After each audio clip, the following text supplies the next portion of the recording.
Hey guys, it's Emma. Today I wanted to walk you through just how we prepped for Zion and Angel's Landing specifically, and how you can apply for the future for Angel's Landing permits. As I mentioned in our vlog video linked up here, Angel's Landing is starting the permit process, and it is one of the most popular yet most dangerous hikes in the US. There are a lot of things you need to do to prepare, but don't worry, this hike is suitable for all ages, all different levels of hiking. First off, Angel's Landing is starting to be permit only starting April 1st, 2021. So by the time you see this video, about 2 weeks out. So if you're in the local area and you want to do it before the permit, go for it. But we will also be talking about why I think the permit is a good thing. I'm sure everyone wants to know how to get a permit. So this is straight from the National Park Service website themselves. It will be linked down below. Basically, there are two ways that you can get a permit. There is the seasonal lottery as well as the day before lottery. That one's a little bit riskier. So I will insert the chart right here. It seems to be a quarterly thing. In January, you can apply to hike in the spring. In April, you can apply to hike in the summer. In July, you can apply to hike in the fall. And in October, you can apply to hike in the winter. I don't know. This is for 2022 when only 3/4 of the year was permit, but it seems like moving forward, they'll be doing it January 1st, April 1st, July 1st, and October 1st. So stay tuned for that. And then the lottery remains open for 20 days. The permits are issued 5 days after the lottery is closed. The lottery costs $6 to apply. Very easy. And then once they say you're good to go, it's then $3 per hiker. You can add up to 6 hikers on your permit. So the grand total for the permit would be up to $24. But if you're just applying for yourself, you and a friend, you and a significant other, it would only be $12. So very, very affordable. And I think this is a great way to raise money for the parks and reduce traffic on the trail. Again, we'll get to that later. So first things first, really, you do have to make an account on recreation.gov as well as read all of the information here on the National Parks Service. I will leave the recreation.gov link down below. Once you get an email notification saying you received your permit, they should email you a copy of the permit, but if not, you can access it on recreation.gov on your account. And there's also the day before lottery. So the day before lottery, say you want to hike on Saturday. You would apply anywhere from midnight to 3 p.m. on Friday, and then by 4 p.m. on Friday, you would receive notification if you received that permit or not. And then it's the same process from there. You pay $3 per hiker, you get on recreation.gov to access your permit, and don't forget, either have an electronic copy or print out a copy of your permit and have it on the trail, because if you are caught on the Angel's Landing trail without a permit, they're just gonna escort you off. I mean, it's not like you're gonna go to prison, I don't think, but they're just gonna be like, oh, sorry, you made it all the way up here. You made it all the way up, Walter's Wiggles before even making it to Angel's Landing. Now you gotta turn around. That would suck. Make sure you actually have your permit with you, and if you don't have a permit, don't go. Now, why do I think a permit is a good thing and why the National Park Service probably also agrees?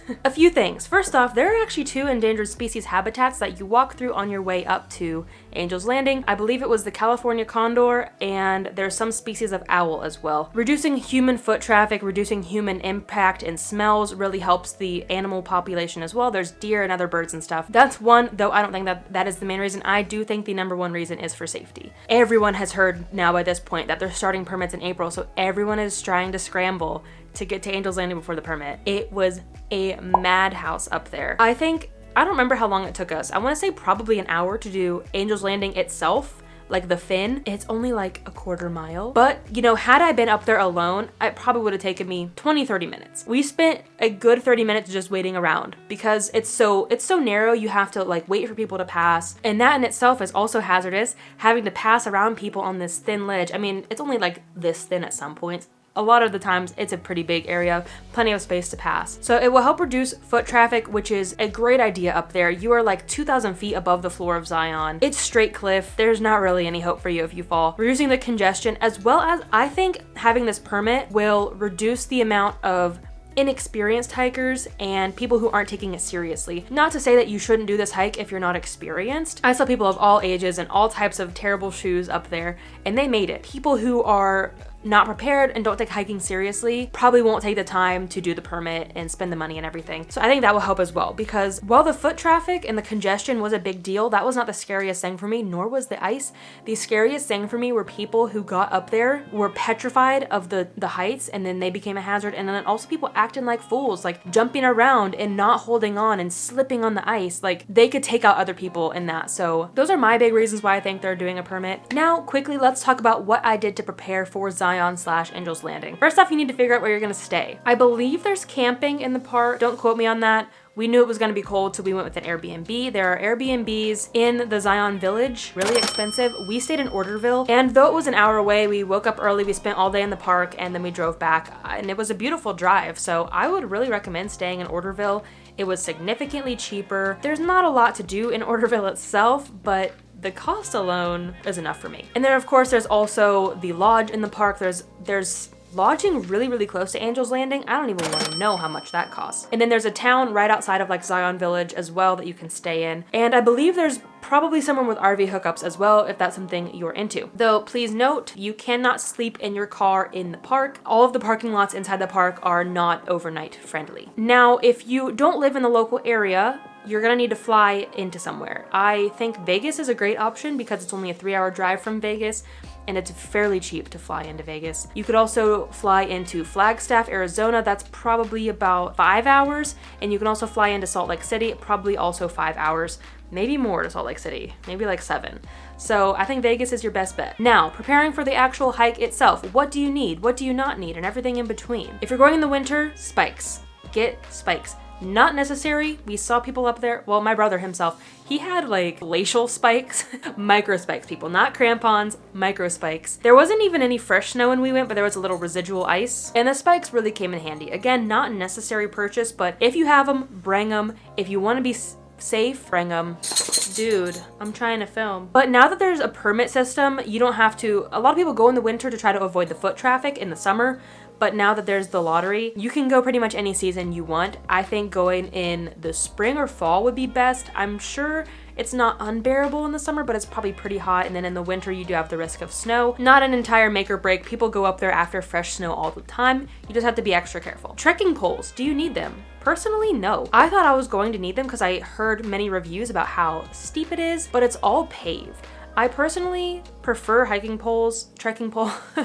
I personally prefer trekking poles when it's like gravelly and slick and I can use them to keep my balance. On the paved paths, I didn't feel like I needed them.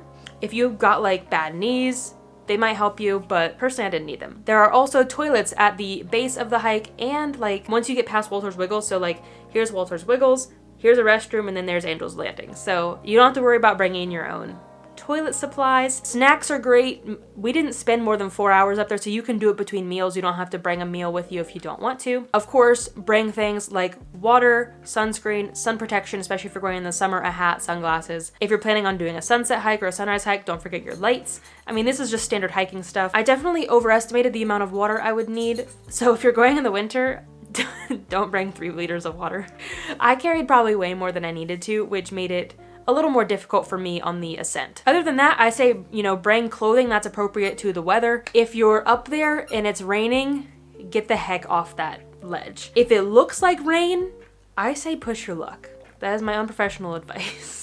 Because it had looked like rain the entire morning and it was kind of starting to worry me a little bit. We made it, of course, but if it starts to rain, you're very subject to lightning strikes up there. You're in one of the like most open spaces, very up high in the park. So a very hazardous situation for lightning. And it is already so slick. It is sandstone and it has been walked on by thousands of people, if not millions. So it's already slick without the rain. I don't even want to know what it's like with rain. And then other than that, bring all your essential hiking gear, bring a camera if you want. But my biggest piece of advice is to just be confident.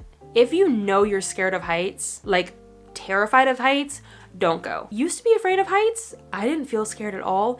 And then my brother's fiance, Brittany, who went with us, she was definitely the most scared of us and she made it all the way to the top. So like, don't let a fear of heights scare you away from doing the hike. But if you know that like looking over a ledge is going to make you freeze up, don't go. Because then you just become a hazard to everyone else. Other than that, if you are just like a little bit scared of heights, you're just worried about falling, something, just be confident. I think that's really what did it for me. Partially the adrenaline, but partially just knowing that I am confident, I know what I'm doing, I am a good hiker, I will be okay. And then even the people who I could tell were not very experienced hikers, they had all the confidence in the world and they made it. But some people who looked like really in shape, they had all the gear, they were freaking scared, they couldn't make it. So just be confident and be smart. It's the most dangerous hike in America, but it doesn't have to be. Just be smart and be confident. Watch your footing, hold on to the chain when it's available, let people pass, try not to cause traffic jams. That was a big thing too. We were like, some of us would be waiting and people just kept coming and we're like, hey, we don't have enough room up here to pass anymore. So we would have to tell people like, hey, can you please wait down there? We need to let some of this traffic go.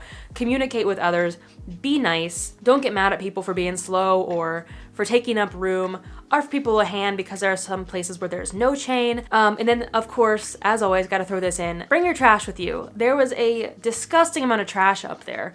I was very disappointed. You know, people go here because this is the most beautiful view in Zion and then leave their trash. Same goes with food. If you've got banana peels, orange peels, I saw a lot of that as well. If you're not from the desert, that stuff doesn't biodegrade in the desert, and also it can be harmful to the wildlife in the area. So take everything with you that you bring in, trash, gear, as well as food. I hope that this was helpful. If you have any more prompts for these talking head style videos, let me know what else you would want to hear from me, as well as Dan. If you want an in-depth gear review from us, if you want, I don't know, a recap on our time in Japan, anything like that. If there's anything you want to learn from us, you want to hear from us, let us know down below. Thank you for watching. I hope that you found this valuable, and if you did, don't forget to give it a thumbs up, share it with others in your hiking community if you think they will find value in this. And of course, if I missed anything, leave your advice down below as well, because I've only done it once. I'm not a professional hiker by any means. So if you have any better advice, anything I left out, please leave it below for the rest of us. And if you're new here, don't forget to hit subscribe. We mostly do like adventure vlogs on this channel, hiking and backpacking and camping and so forth, but I want to get more into the informational side of the outdoor world here. So yeah, if you're interested in any of that, be sure to subscribe. We really appreciate your support. So we will see you in the next one.